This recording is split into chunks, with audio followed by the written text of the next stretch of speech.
దైవ జనాంగమా, దేవుడు మనలో కోరుకుంటున్నది ఏమిటో తెలుసా? దీనత్వం, వినయం, తగ్గింపు.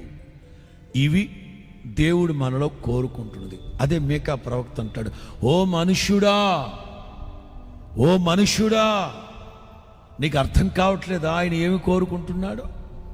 మీకా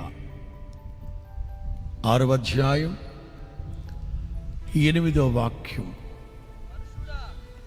మీకా 6:8. ఓ మనుష్యుడా, ఓ మనుష్యుడా, ఏది ఉత్తమమో, మరలా ఓ మనుష్యుడా, ఏది ఉత్తమమో అది నీకు తెలియజేయబడి ఉన్నది. అదేమిటంటే న్యాయముగా నడుచుకోవడం, కనికరమును ప్రేమించడం, దీన మనస్సు కలిగి నీ దేవుని ఎదుట ప్రవర్తించడం. ఏమడిగాడట? ఇంతకు మించి దేవుడు ఏమన్నా కోరుకున్నారండి? ఇంతకు మించి దేవుడు ఏమైనా కోరుకుంటున్నారా? ప్రవక్త స్పష్టంగా తెలియపరుస్తున్నాడు. ఇదే కదా ఆయన కోరుకుంది. దీన మనస్సు కలిగి ఉండమనే కదా కోరుకుంటుంది. ఎందుకు గర్విష్ఠుల్లాగా ప్రవర్తిస్తున్నారు?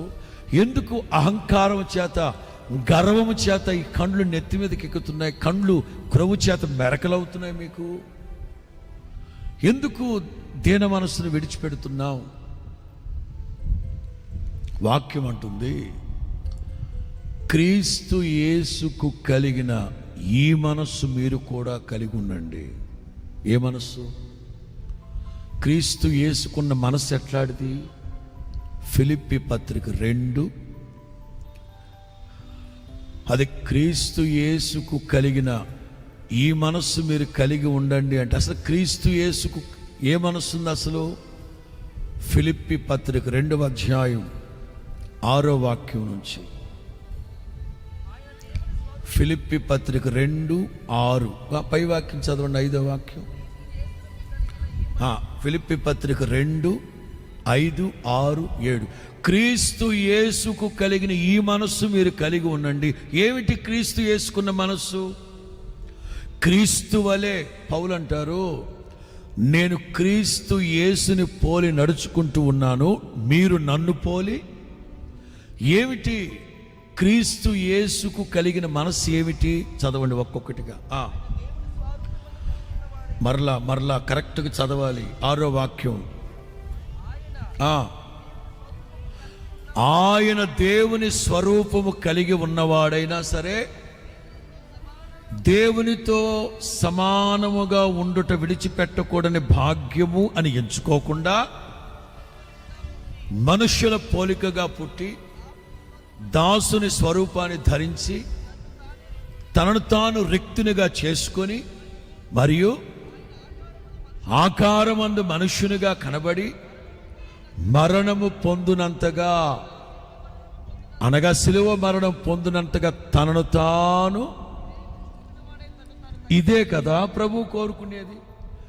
ఈ మనస్సు కదా ప్రతి క్రైస్తవుడు కోరుకోవాల్సింది.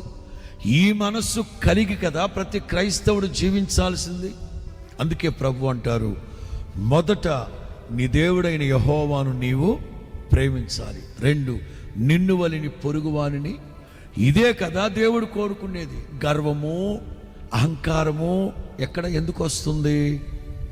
కీర్తనాకారుడు అంటారు, యెహోవా మహోన్నతుడైనను దీనులను లక్ష్యపెట్టును. రాసుకోవాల్సింది ఏంటంటే దీనులను మర్చిపోరు. ఇంగ్లీష్ నానా మీ దగ్గర ఎవరిదైనా ఇంగ్లీష్ బైబిల్ ఉందా? దొరబాబుల దగ్గర కానీ దొరసానుల దగ్గర కానీ ఇంగ్లీష్ బైబిల్ ఉందా? యెహోవా దీనులను లక్ష్యపెట్టును అనడం కంటే కూడా ఈజీగా చెప్పాలంటే ఇంగ్లీష్లో యెహోవా మహోన్నతుడైనను దీనులను మర్చిపోడు. నేను నిన్ను మర్చిపోజాలను. స్తోత్రం చెప్పచ్చు, ఉత్సాహంగా చెప్పచ్చు. కానీ గర్విష్ఠుల్ని మాత్రం దూరం నుంచి బాగుగా గమనిస్తున్నాడు ఆయన వాళ్ళని. మన దేవుడైన యెహోవా కన్నులు యథార్థవంతులను బలపరుచు నిమిత్తం దేశమందంతటా లోకమందంతటా సంచారం చేస్తుంది. యథార్థవంతులు అనడం కంటే కూడా ఎవరైతే దీన మనస్సు కలిగి ఉన్నారో వాళ్ళని బలపరుచు నిమిత్తం యెహోవా కన్నులు లోకమందంతటా సంచారం చేస్తుంది.